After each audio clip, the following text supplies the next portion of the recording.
Salam salam man patriote man je me pose une question est-ce que yéen am na ci ñenn ñoo xam ne est-ce qu'ils jouissent de toute leur faculté mentale yéen bu ñu leen waxee ne le groupe parlementaire Pastef les patriotes dugal na recours dugal na loi bi nga xam ne c'est pour l'article 29 l'article 29 30 31 xaw ma ak ban mais yéen votre seul souci c'est de dire comme ça on va baliser le terrain à Ousmane Sonko. Ousmane Sonko n'a pas besoin qu'on lui balise le terrain. Ousmane Sonko il est électeur, il est éligible. Loi bi du pour moom encore une fois c'est une chose qu'on avait promis en campagne électorale et on va le maintenir, on va le faire. Les promesses yi nga xam ne dañ ko defoon campagne électorale yépp on va se battre pour que ça soit matérialisé. Mais arrêtez leen nekk fi naan ay pour baliser le terrain à Ousmane Sonko comme si la loi elle est impersonnelle. On ne met pas à l'Assemblée nationale une loi pour permettre à une personne nga bokk wala nga bañ a bokk. On met une loi pour la nation sénégalaise. Encore une fois, arrêtez ces bêtises-là. Arrêtez leen naan ay pour Ousmane Sonko mën a bokk loi bi nañ ko laal. Non, loi bi ñu laal ko ak ñu bañ ko laal Ousmane Sonko day bokk. Mais Ousmane Sonko da dis gor parce que moo ne woon loi bi bu nekkee bu ñu ñëwee au pouvoir dañ koy dindi. C'est ce qu'il avait dit au peuple sénégalais et c'est ce qu'il cherche à maintenir. Loolu moo tax ñu koy dindi mais on ne le fait pas pour Ousmane Sonko. Mais arrêtez leen parce que yéen vous donnez du débat à l'opposition. Mais man xawma idiotie yi nan la mën a ñëwee ci seen bopp en fait. Et pourquoi vous donnez du débat à l'opposition? Opposition amul lu mu wax ci ñetti loi yi ñetti article yooyu. Parce que xam na ne dañ koy dindi. C'est ce qu'on avait dit aux Sénégalais bi ñu def suñu campagne électorale. C'est dans le projet qu'on avait écrit, le premier projet bi ñu defoon ci la nekk Vision Sénégal 2050 bi aussi on l'a bien précisé dedans. Mais lan mooy seen problème bu fekkee ne amu leen information vous la bouclez tout simplement. Bu ngeen amul information vous la bouclez. Parfois vous nous mettez dans des positions inconfortables. Des fois vous nous mettez dans des positions inconfortables ñun duñu xam lu ñuy wax duñu xam lu ñuy def parce que ay idiots ngeen di déblatérer. Mais arrêtez cette loi là c'est pas pour Ousmane Sonko. Ousmane Sonko n'en a pas besoin. Il n'a pas besoin qu'on mette une loi pour lui permettre de voter parce qu'il est électeur, il est éligible. Élection yi passé voté na moom moo diriger la liste du Pastef pour dem élection législative. Alors kooku dafa mën a voter. Alors arrêtez vos idioties parce que lii dafay merloo nit ñi sax. Mais sincèrement, arrêtez leen. La loi n'est pas pour Ousmane Sonko, elle est impersonnelle, elle est pour la nation sénégalaise. On le fait pour que élection bu mën a amati Sénégal que mu nekk une élection inclusive. Kenn warul ragal sa adversaire ba bëgg koo éliminer. C'est de la lâcheté, c'est de l'hypocrisie, c'est de la tricherie. Et ñun doxewuñu noonu ñun waa Pastef. Wasalaam. Ni ko Olof Njaay di waxi mag dem na day càng wuréwo dem na kër ma ne suba la gars yi suba dañuy xaar ndax réew mi président Diomaye moom mooy dogal nii saaga Ousmane Sonko guddeeg bëccëg ndax moom moo bëgg loolu comme naka Macky daan defee képp kuy saaga Ousmane Sonko mu jox la liggéey ba pare ne la dee ko yokk ndax loolu Diomaye moom mooy def loolu wala Diomaye deful loolu suba nañ koy xam ndax Ousmane Sonko toog na la ne Diomaye situation yi may dund ñu may saaga guddeeg bëccëg bu la neexoon mu dañ léegi suba nañuy xool ndax Diomaye yow yaa bëgg nuy toroxal Ousmane Sonko wala yow yaa bëgg ñi nga xam ne ñoom la Ousmane Sonko jiite ñu jël Ousmane Sonko te ka manque de respect pour Ousmane Sonko démissionné ndax dañ kaa bëgg a pousser mu démissionné moo tax nga bëgg ay say ministre ak ay DG ñu koy saaga ñi koy def ñëpp si sa coalition Diomaye nañ bokk te diggagun nga yëkkati si baat te ñi nga xam ne Pastef nañ bokk ñëpp dàq nga leen suba na ni xam nag dëgg la wala dëgg. ci modification de loi yi nga xamante ne président de la république daf ko bokkoon ci réforme yi ñu waroon def yi mu waroon teg sur la table diggante mois de janvier ba mu newoon avant avril. dina teg lépp avant mars si diggante 3 mois yu njëkk yi que dina ko teg sur la table léegi ñu dem ba mois d'avril gisuñu dara ñun nag suñu député yi li moo lay woon ni rupture am na man sax du man maa koy wax mais looloo am ba la mu waxoon dafu ko suñu député yi jël loi bi def modification de loi L29 L30 comme ñoom waa APR dañ ko jëloon mooy coalition Benno Bokk Yaakaar jëloon seeni loi taaye ko ba mu pour solal ko Ousmane Sonko tey loi boobu defe naa moo leen rattrapé waaw loi boobu noonu tey L29 L30 tey rattrapé na leen ñoom ñi ko voté woon tey ci assemblée nationale. mais nag su ma sañoon dañ naan ko mbëll rajaxe lépp. waaw léegi dañ ko modifié. léegi modifié waaw Abdou Diouf defoon xaw ma Abdoulaye Wade ne jàkka jaa ngi noonu. waaw léegi nag léegi noonu la demee L29 L30 bi léegi dañ koy modifier mais nag ci biir loi yooyu ku def crime loolu moom dañ ko maintenir ku def crime dañ ko maintenir waaw pour muy leer léegi nag su kii bi su génnee kii bi yëpp naka la tuddati modification yëpp dinañ ko ñëw teg sur la toile pour ñu xam lan la ñu modifier par rapport ak loi bi fi njëkkoon nekk di loi bi nag ni muy favoriser mooy jàkk jaa ngi ni comme ni nga ko waxee ku mën noddal waaw kay ku mën sa morom duma arène bi yaatu na lii moo lay wan ni yéen Ousmane Sonko mooy seen baay moo leen gën Pastef duñ seen morom duñ seen màppandoo ndax ñoom indiwuñu fi ay loi yoo xam ne dañ koo taayal pour seeni bopp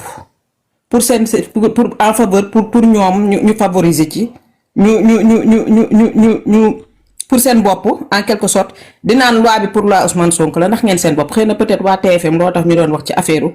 candidature Ousmane Sonko waa wala déet président Ousmane Sonko lu mu ñu wax leer na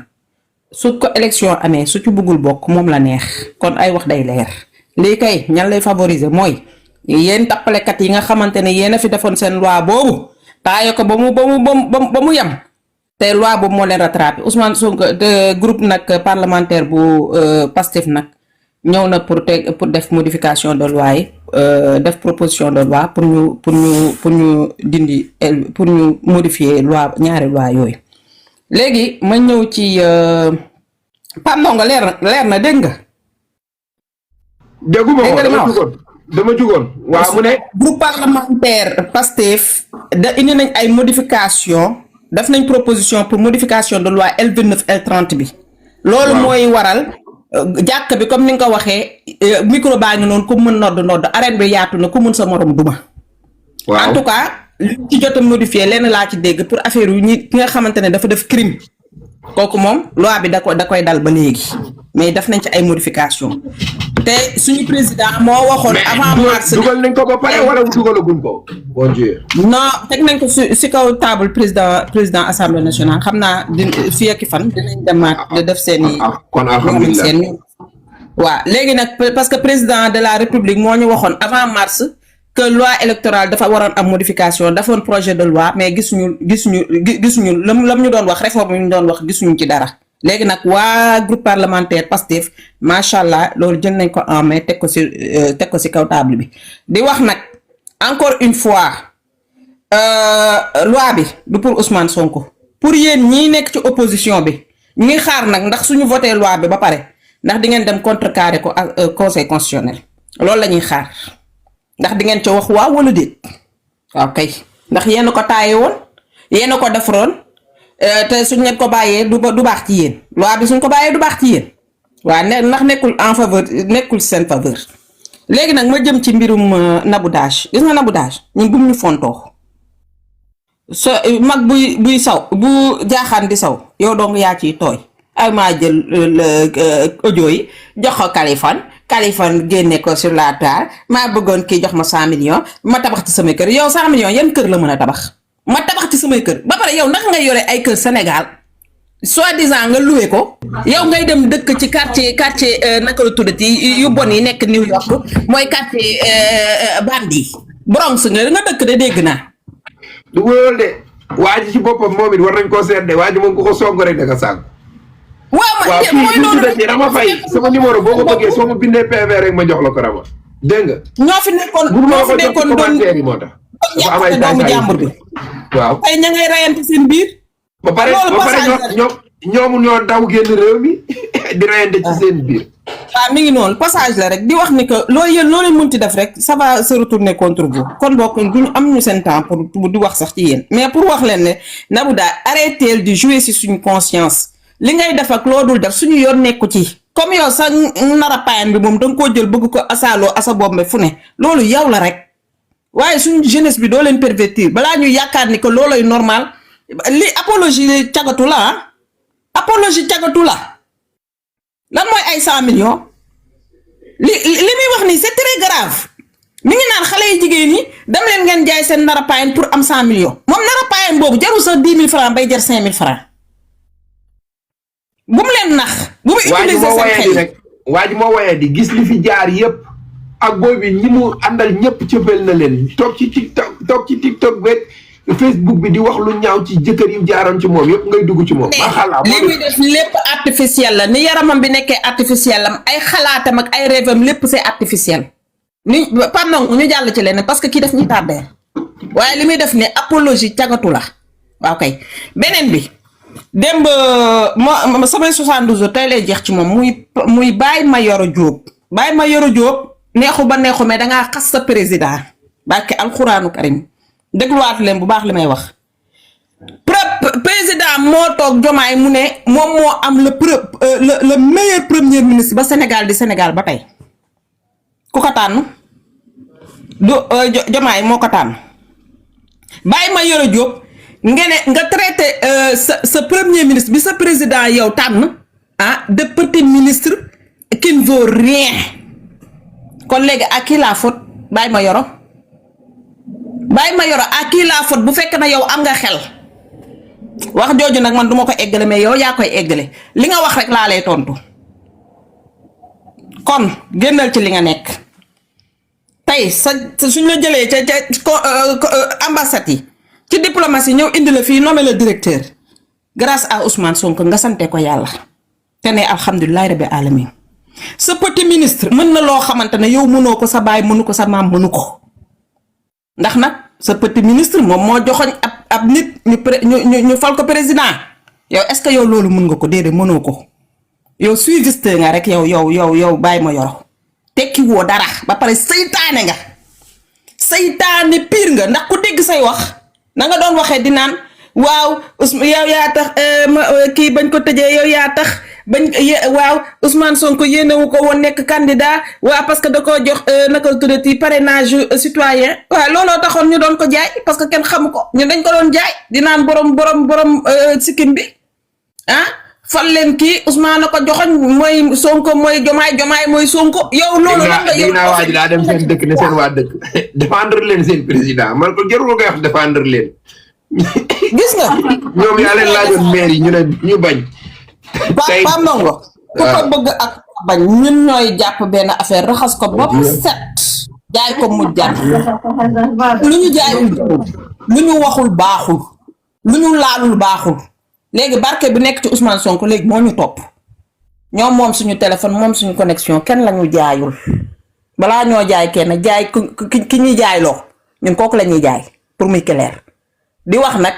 ne assemblée nationale liggéey bi yëngatu na lépp lu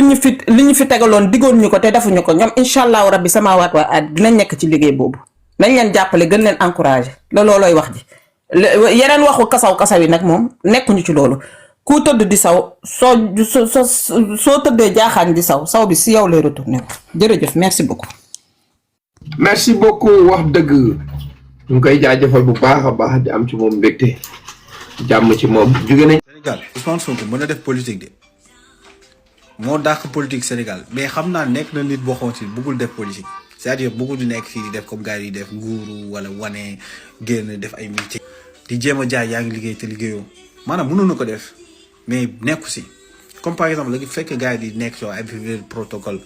gars yi gis nga ci ay détails yooyu la ñuy nekk waaw lii la waroon def lii la non loolu yëpp loolu amul benn solo loolu taxu gars yi indi leen fi quoi normalement Ousmane Sonko boo doxee xam ne gisee nu muy doxee nga xam ne loolu indiwu ko bàyyi la ba mu nekk président vous pensez que dina nekk final non gars yi koy wax ay affaire protocole sax danaa leen il n'a pas le temps le gars am na nag benn pas boo xamante dafay nekk si réseau yi nekkul lu dul di kàcc xam ngeen kan laay waxal jarul sax may def ay photo pour jéem a naxasal xelu jeunesse bi mais xale yi xam nañ en fait xamee nañ kan moo baax si ñoom ak kan moo bon si ñoom parce que dafa bëri si ñi nga xamante ñoo ngi ci réseau yi nekk ñu fi lu dul seen bopp kese lañuy lijjanti wuñ dara maanaam tant que ñoom ça va le reste lijjanti wuñ ko Ousmane Sonko nag loolu la wuteeg ñoom ñëpp nag parce que faalewul am bi nga si am quoi parce que gëm naa ni Ousmane Sonko gis ngeen bu mënoon dëkk benn kër bu simple sax lijjantiwul la